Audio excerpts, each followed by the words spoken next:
மத்தேயு நற்செய்தி அதிகாரம் 17 இறைவார்த்தை 22.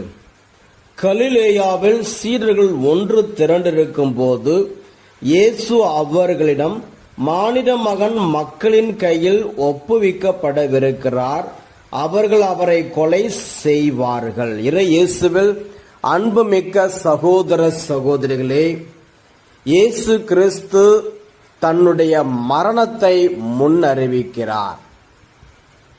இயேசு இளம் வயதில் இருக்கிறார், வாலிப வயதில் இருக்கிறார், வாழ வேண்டிய வயதில் இருக்கின்றார். ஆனாலும் தன்னுடைய மரணத்தை தன் கண் முன்பாக வைத்துக்கொண்டு முன்னோக்கி செல்லுகிறார். தன் மரணத்தை மறக்கவில்லை. அதனால்தான் இயேசு கிறிஸ்து தன் பரிசுத்தத்தை காத்துக்கொள்ள முடிந்தது. தன்னுடைய தந்தைக்கு ஏற்ற வாழ்வு அவரால் வாழ முடிந்தது. சீராக்கு புத்தகம் 7:36, எல்லாவற்றிலும் உன் முடிவை நினைவில் கொள், அவ்வாறெனில் ஒருபோதும் நீ பாவம் செய்ய மாட்டாய்.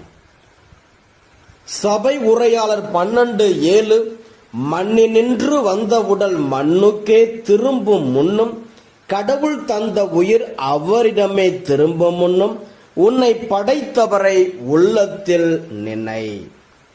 ஆக இப்படி இயேசு கிறிஸ்து தன் மரணத்தை முன்னோக்கி முன்வைத்து செல்லுகிறார்.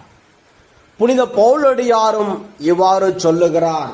2 தீமோத்தேயு 4:7-8, நான் நல்லதொரு போராட்டத்தில் ஈடுபட்டேன், என் ஓட்டத்தை முடித்து விட்டேன், விசுவாசத்தை காத்து கொண்டேன்.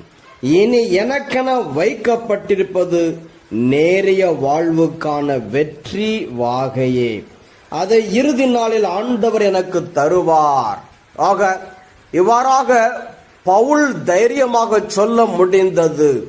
எனக்கு ஆண்டவர் வெற்றி வாகை தருவார், எனக்கு பரலோகத்தில் இடம் கொடுப்பார் என்று அவரால் தைரியமாக சொல்ல முடிந்தது. ஏனென்றால் அவர் வாழ்நாள் முழுவதும் இயேசுவுக்காக ஓடி ஓடி உழைத்தார், இறைவார்த்தை போதித்தார்.